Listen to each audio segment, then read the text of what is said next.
Bueno, a esta hora ya estamos en línea con el maestro Max Torres Garay, analista político, escritor, comunicólogo. Maestro, qué gusto saludarlo. Bienvenido a Hola Ciudad de Ciudad Radio. Bueno, es su casa, usted es amigo de la casa. Qué gusto saludarlo. Para mí es el gusto, estimado Carlitos. Después de un tiempo de enfermedad estoy recuperándome. Y bueno, estamos aquí tratando de comprender la triste realidad de el ridículo más grande que hemos hecho ayer en el mundo, ante el mundo. Sí, nos miraron mal. Todo el mundo se burla ya de nuestro país y de nuestro presidente. Y realmente, ¿no? Cada vez vamos a hacer noticia no por los logros, sino por las ridiculeces que se hacen en todo tipo de la administración pública en este gobierno, ¿no? Qué lamentable, qué lamentable. Yo le llamaría no sé, desde el punto de vista del ex general Zúñiga, como cronología de cómo arruinar su carrera, ¿no? Cómo arruinó definitivamente como militar. Empezó, yo creo, con la entrevista que le hicieron. Y él empezó a hablar por demás. Es un militar, no puede estar en ese tipo de entrevistas. ¿O me equivoco, maestro? Claro, pero también hay que tomar en cuenta que los dos periodistas que lo entrevistaron, uno saliendo en pantalla y otro detrás de pantalla, ayer se vanagloriaron, dice, ¿no? No. Tú lo indujiste, dije, ¿no? A que diga el general Zúñiga. Tú lo indujiste, aceptaron que han inducido de su propia boca del periodista. Entonces, obviamente le hurgaron la lengua y soltó pues muchas cosas, digamos, no se emocionó en el set, estaba saliendo a nivel nacional con su imagen imponente de su vestimenta militar en su oficina, ¿no? Rodeada de sus accesorios. Pero ha hecho el gran ridículo desde antes de esa entrevista, cuando sacaron los militares, cuando no había necesidad para nada de llevar a los militares a los surtidores, ¿no? Es lo más ridículo y chistoso que he visto, un militar que sale sin sentido a ese tipo de vigilancia, paseo, no sé, pues de excursión o no sé qué le sacaron a las Fuerzas Armadas, porque en ese momento dijeron que iban para controlar la venta irregular y uno los veía cerca de los surtidores, no hacían nada, estaban comiendo, estaban pobres soldaditos, ¿no?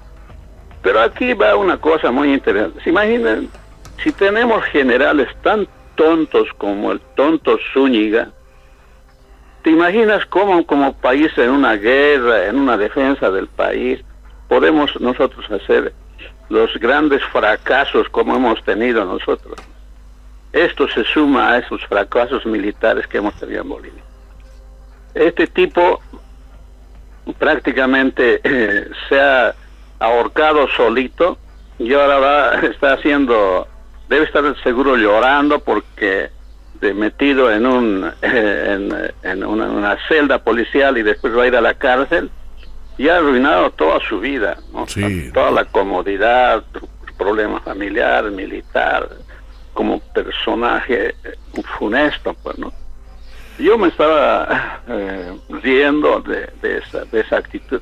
¿Qué hace este tipo en el Palacio de Gobierno discutiendo con el presidente? Y el presidente también medio tímido, que no podía cómo mandarle, y los demás detrás del presidente, los ministros, la gente del Palacio de Gobierno. Fue una escena grotesca. Fue una escena grotesca. Definitivamente no puede, o sea, no. Esto se ha ventilado. Los trapos sucios, los trapos de la cocina, de la casa, eso se ventila dentro de la casa, pero no afuera. Y bueno, y yo creo que los grandes lectores militares han leído todo esto de nuestros países limítrofes, y en particular me refiero a Chile, ¿no? Esto lo han leído perfectamente. Han obtenido cualquier información a todo nivel y ya saben nuestra realidad, ¿no? Y eso es lamentable, ¿no? Lamentable que pueda pasar. Pero esto viene de más atrás, me imagino. Un profesor... hay que hacer un poco, recordar a la gente, ¿no? Que público que nos escucha, ¿cuáles son las características de los golpes de Estado que existieron antes de 1980, que ha sido el último año del golpe de Estado? Yo he vivido 6 golpes de Estado y más o menos tengo algunos rasgos que son típicos, ¿no? Por ejemplo, para derrocar el golpe de Estado a Víctor Paz Estenssoro y que tome el mando René Barrientos Ortuño, los militares pues incluso se enfrascaron en ataques aéreos hacia el Cerro La Icacota contra los milicianos que estaban ahí, y en la orilla del Alto, en la Hollada, ahí estaban los milicianos y habían combates con los militares, digamos, ¿no? Y había que luchar contra los milicianos y las barzolas, ¿no? Y el control político que estaba a cargo de San Román. Para derrocarlo ha tenido que haber un movimiento anterior de varias semanas de protesta de parte de los universitarios y los estudiantes, ¿no? Que ha desestabilizado ese gobierno, ¿no?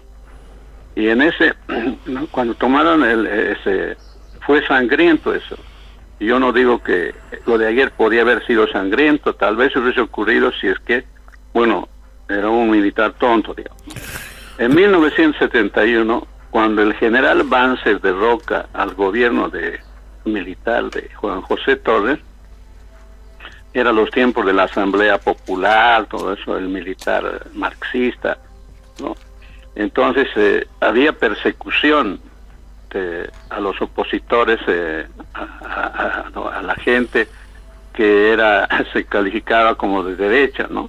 Hubieron exiliados, y me acuerdo, no los confinaban, no sé, creo que por Magdalena, por ahí, en unos curichales ahí por el Beni, y eso era lo más patético que podía ocurrirle a un político confinado en esos lugares, digamos, ¿no?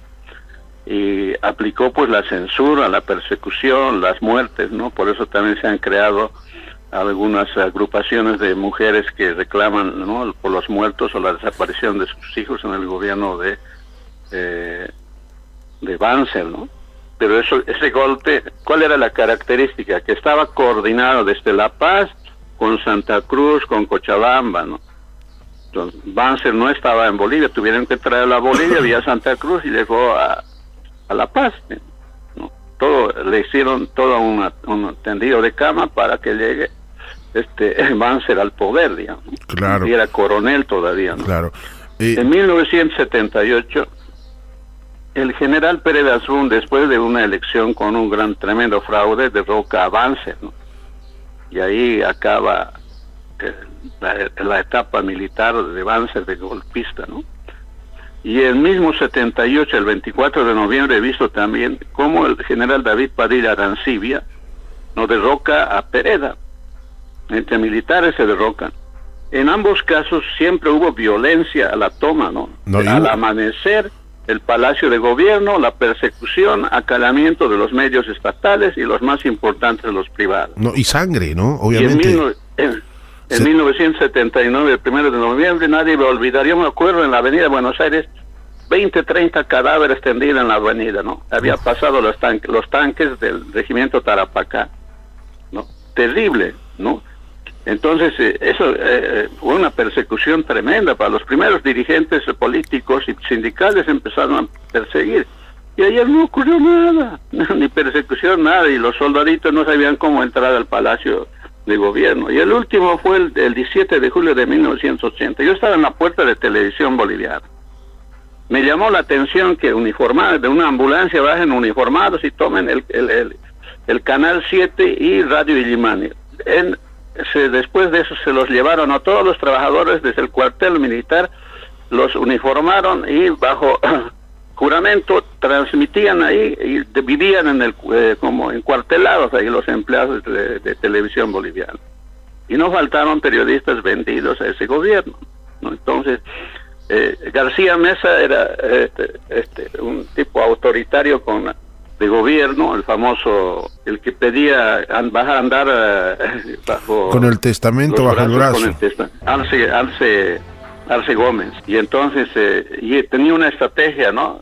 Todos los noticieros de las radios tenían que llevar a las 5 de la tarde al Ministerio de Gobierno para que hay un grupo de periodistas, los más vendidos, me acuerdo, San Ginés, y había otros periodistas vendidos, de Quesada, me acuerdo, que censuraban, esta noticia no sale, esta sale, y volvían los de la radio con sus guiones corregidos, así, ¿no? Y de esa manera, y había cadena nacional en televisión boliviana, todo feliz, inclusive después del noticiero, antes del noticiero, transmitían la famosa telenovela Rosa de Lejos. 8 de la noche tenía que estar la gente en su casa porque había toque de queda. Y era unos abusivos, ¿no? Los militares hacían un cerco a una gran avenida, que es por decir la Ramada, toda la Grigotá, y a toda la gente lo colocaban en el centro y le pedían carnet. El que no tenía carnet al camión, iban a dormir a las escuelas, y en las escuelas no tenían cama, no tenían nada. Al día siguiente los humillaban robándole todas sus cosas, les hacían barrer en las calles. Esos niveles de violencia, de maltrato a la ciudadanía han ocurrido con los golpes militares. Lo de ayer pues un paseo light, ¿no? Claro. Hasta una tanqueta creo que escapando o saliéndose ya después de la Plaza Murillo, en una avenida se lo ve en el TikTok, que está estacionado, no sabe qué hacer porque ya se arruinó su llanta delantera, digamos, trancada. No, y era la burla, y es la burla. Tranquilos, no hacían nada, no había nada. No, normalmente en un golpe de Estado hay una aplicación del militar hacia el civil, a doblegarlo. Y ayer no, estaban mirando el otro tipo en la tarjeta apuntando al palacio como si hubiese algo ahí. Es decir, uno que ha pasado por el cuartel se da cuenta, ¿no? Sí. Así vamos a perder hasta la guerra contra los mosquitos, ¿no? No le acertamos a nada. No ha habido un año de estrategia. Por eso el general más tonto en el golpe militar supuestamente más ridículo, para lavar la imagen, dice, de Arce. Pucha, no hice la concentración, no sabían qué hacer los masistas que habían sido convocados, ¿no? Maestro, decir, el ridículo general. Maestro, pero yo creo que para nuestra audiencia, a nuestros amigos radioescuchas, estamos con el politólogo, analista político, escritor Max Torres Garay. No es que quisiéramos que haya ocurrido como pasó en las anteriores dictaduras, corrió sangre. No, sino estamos, a nuestros amigos radioescuchas, estamos recordando lo que realmente fue unas dictaduras, por lo cual la gente ayer se paró, se molestó, y también hubo zozobra. Sin ir lejos, en Santa Cruz, ciudad capital, las colas en los surtidores eran interminables por el combustible. Pese a que ya había pasado, seguían las colas. Los supermercados estaban llenos, ¿eh? Entonces, felizmente, este intento de golpe de Estado fallido, felizmente no prosperó, fue un desastre, ¿no, maestro? Para bien de la sociedad, ¿eh? Sí, porque el pánico se contagia muy rápido a nivel del público, de la sociedad, ¿no? Especialmente cuando los medios de comunicación recogen muchas versiones, ¿no? Ayer yo haciendo un monitoreo por los medios de comunicación, cada medio tenía una versión distinta y otros alimentados por testimonios muy interesantes desde las redes sociales, especialmente desde el TikTok, ¿no? La gente que se animaba a mostrar cosas que la televisión abierta no mostraba, ¿no? Ayer se hizo toda una transmisión extra de noticieros y obviamente eso alarmó a la gente, ¿no? Porque seguramente a la gente mayor se le vino el recuerdo de los golpes militares porque normalmente hay escasez, ¿no?, de alimentos, hay restricciones de inclusive venta de combustibles, me acuerdo había, y el control estricto de la sociedad, ¿no? Los militares en los surtidores te pedían carnet de identidad y para qué estabas comprando gasolina, entonces claro, todavía un operativo de inteligencia, ¿no? Ahí en ese sentido. Inclusive disponían de gente para que escuchen los rumores, para que no hablen mal contra el régimen militar. Hasta ese nivel hemos llegado, porque las parsolas y los milicianos en el MNR tenían también esa función, ¿no? De ubicar a los opositores, así, ¿no? Entonces, el pánico, pues, en ese tipo de circunstancias se expande cuando hay una dispersión de información, digamos, ¿no? Claro. Claro. Y lo que a mí me asombra demasiado desde el punto de vista del análisis de los medios de comunicación y la información que se ha circulado sobre esto, ya no estamos como antes que los medios de comunicación eran contundentes, ¿no? Sino, no dicen, por ejemplo, que ayer no fue un golpe verdadero, ¿no? No tenía las características de un golpe militar, porque normalmente, ¿cuáles son los rasgos de un golpe militar a la boliviana? Primero, es un movimiento sedicioso que toma instituciones claves normalmente al amanecer, ¿no? Y ayer no hubo al amanecer, fue en la tarde, tipo 2:30, 3 de la tarde, con un paseo por las tanquetas por la Plaza Murillo. Se persigue o se detiene a los líderes políticos y sindicales que, digamos, pueden incomodarlo, y se los confina y nadie sabe dónde van, ni tampoco dan referencia a los medios de comunicación. Tienen aliados, entre los mismos comandantes de varios departamentos se unen para derrocar a un gobierno, y también toman civiles. El famoso, por ejemplo, me acuerdo, Bedregal y Feldman, creo era del MNR, estaban aliados con Natuchuch en el golpe de Natuchuch, el 1 de noviembre, la masacre de Todos Santos, ¿no? Tienen sus aliados. Y ayer al general Zúñiga no se lo veía con aliados, parece que sus aliados, porque hay una imagen donde ante el presidente Arce le dicen, ¿no? Aquí está el comandante de la Fuerza Aérea, parece que el otro comandante, ¿no?, suponía de la Naval, ¿no? Y el de la Naval lo negó, pues, ¿no? Entonces lo hizo quedar mal, ¿no? Normalmente en los anteriores golpes, ¿no?, habían pues alianzas así, ¿no? Los comandantes apoyaban, ¿no? Y nadie habla ayer, por ejemplo, de que salieron tanquetas, los filmaron en TikTok pasando hacia La Paz. Y hay una versión de que Eva Copa instruyó bloquear el camino de entrada para que no lleguen hasta Palacio de Gobierno. Entonces sintió el tipo sin el apoyo de sus aliados. Claro. Y el mismo tipo se nota, ¿no? Zúñiga aparece protegido por un tipo de inteligencia que le pone la mano en el hombro cuando ingresa a Palacio de Gobierno. Parece que era el único aliado, no tenía otros aliados, porque llegar tan ridículamente al Palacio de Gobierno, pucha, no puedes, ¿no? Es decir, ¿qué cosas has aprendido en la escuela militar? ¿Acaso, no, por lo menos inspirate pues en una película, por lo menos que hayas visto, digamos, sobre los golpes de Estado? Claro, felizmente. No se ves con una tanqueta, Sí. Y el pobre tipo arruinado, el que ha pateado, ha metido esa tanqueta a la puerta del Palacio del Gobierno, ha arruinado a toda su familia, lo van a enjuiciar y va a sufrir el peor castigo, peor que a Yanine Áñez y los otros militares de supuesta masacre del 2019, ¿no?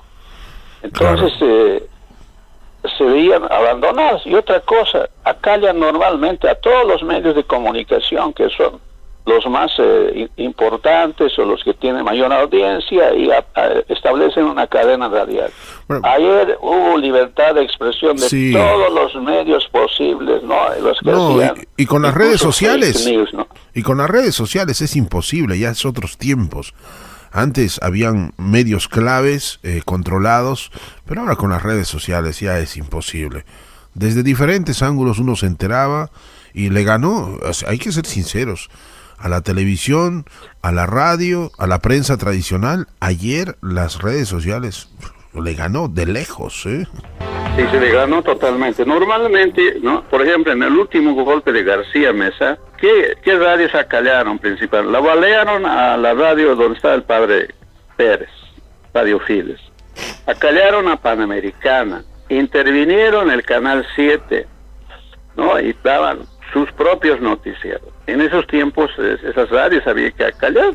Claro, y a nivel nacional... amedrentarlas, llevar a algún militar por ahí a pasar por las radios y con eso quedaban callados. No, y a nivel nacional, a nivel nacional, las radios principales, y en ese entonces los centros mineros también determinaban.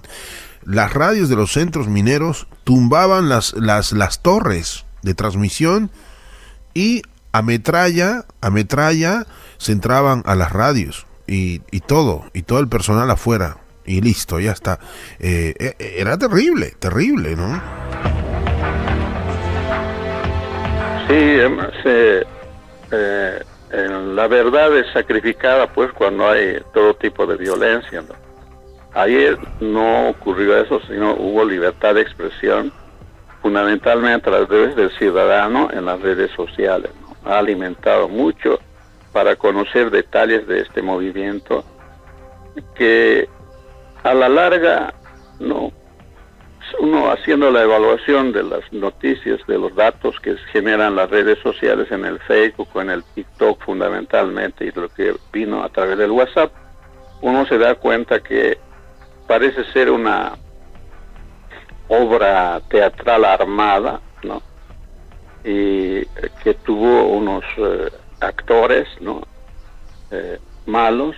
Incluso circularon unos memes burlándose de que debían ganar el Oscar a la mejor actuación dramática, digamos, ¿no? Entonces... No, y las poleras ya están rondando. Es tan crítico que sabe distinguir. Y yo dije ayer que iba a desatarse pánico en la tarde cuando ya era notorio que estaban, ¿no? Entraron con la tanqueta a la puerta del Palacio.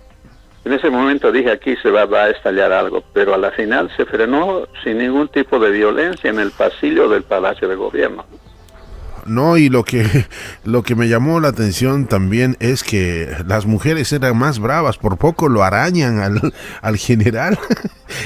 Era por eso, es grotesca la imagen que se mostró, eran más bravas y bueno, ¿qué se puede hacer, maestro? La verdad que más bien fue eso, maestro. Yo prefiero, es mucho mejor. Lamentablemente pasamos vergüenza a que se haya derramado sangre, porque un golpe de estado de los que ya vivimos, el derramamiento de sangre es terrible, ¿no? Es terrible. Y cómo se perjudica económicamente el país, dada la situación, cómo nos encontramos actualmente, ¿no? Claro, cuando habían los golpes sangrientos, ¿no? Los damnificados eran los ciudadanos, como en el caso, por ejemplo, que los tanques del Tarapacá en la avenida Buenos Aires de La Paz, como 40 cadáveres en la calle. Digamos. Uy, Dios mío, qué cuadro más Y eso terrible. era solo en esa zona. No hemos contado los que en otras zonas hayan disparado a estos tipos, ¿no? Claro. Hay otra cosa que hay que notar, que también en esos golpes, ¿no? Normalmente la gente especula ya con el alimento. Y en alguna red social he visto esta madrugada que inclusive estaban vendiendo cosas muy caras, la digamos, ¿no? Entonces pánico por suerte no se apoderó, porque somos pues la generación que vive hoy día es una generación que ha vivido sin memoria histórica, no recuerda esos momentos duros de cada golpe de estado. Sí. Y no mide las consecuencias, porque cada golpe de estado había que renegociar las deudas externas, nos echaban alarmas a todo el mundo que es un país peligroso, alejaban las inversiones, se frustraban los grandes negocios, restringían algunos países que pensaban diferente ideológicamente. Sufríamos demasiado a nivel de las relaciones internacionales, en el nivel económico, en el nivel político, ideológico, en el nivel social, digamos. Entonces, se ha dado un simulacro de golpe de Estado light y no ha tenido, por suerte, consecuencias mayores, ¿no? Claro. Lo que sí preocupa es que este hecho nos haga perder de vista los grandes problemas que tenemos en este momento en la crisis económica que estamos atravesando. Claro. El gobierno sigue negando, ¿no? Y ahora esta mañana he visto la propaganda gubernamental. Ya dice la crisis, dice que viene desde el gobierno de 2020, dice que ellos habían detectado, ¿no? Y otra vez vuelven a achacarle a Yanine Áñez. No lo dicen con nombre y apellido, pero por la deferencia entre 19 y 20, que es el gobierno de Yanine Áñez, le están echando la culpa de toda la crisis. Pero están mal dirigidos, porque la gente no se la cree, o sea, ya la gente es otra, ya no estamos... Eso es lo que me preocupa, claro, estimado Carlitos, porque comunicacionalmente, normalmente el pauteo, la publicidad que hace el gobierno, parece que fuese de otro país. Lo que el ministro de gobierno, el Cusicanqui, el de Obras Públicas o el mismo presidente, nos hablan de otro país, ¿no? Y la versión que dan los medios de comunicación también nos da otra versión. Y aquí yo creo que hay que ser como mucho público, muy crítico, y se da cuenta rápidamente. pucha. Entonces, puede ser un momento que haya distraído la atención ante la falta de dólar. No, Lo está sintiendo la gente, pero el gobierno sigue pintándonos una Suiza boliviana. No hay pues esa Suiza boliviana. Estamos mal, igual que con la selección, Carlitos. sí, otro. Bueno, a ver, ojalá hay que tener la esperanza de que nos alegren, bueno, hoy, en la noche, a las 21.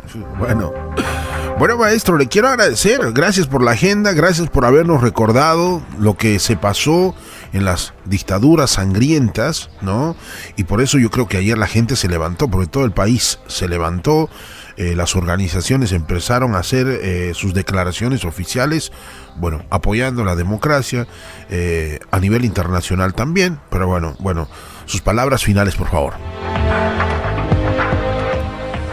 Bueno, yo creo que no hay que perder de vista, ¿no?, que la propaganda del gobierno no hay que creerle lo que dice, sino compararla con la dura realidad. Y cuando nosotros vamos a comprar algo, hay que preguntarse siempre, ¿no?, si ese producto que estamos comprando llegó con dólar negro o es un producto solamente que se vende con pesos bolivianos. Aún con pesos bolivianos las cosas ya han subido, ¿ya? Sí, correcto. Y entonces la gente tiene que darse cuenta que también cuando recibe información de las redes sociales, que tome en cuenta que algunos son muy tendenciosos, algunos son de guerra sucia y algunas son verdaderas.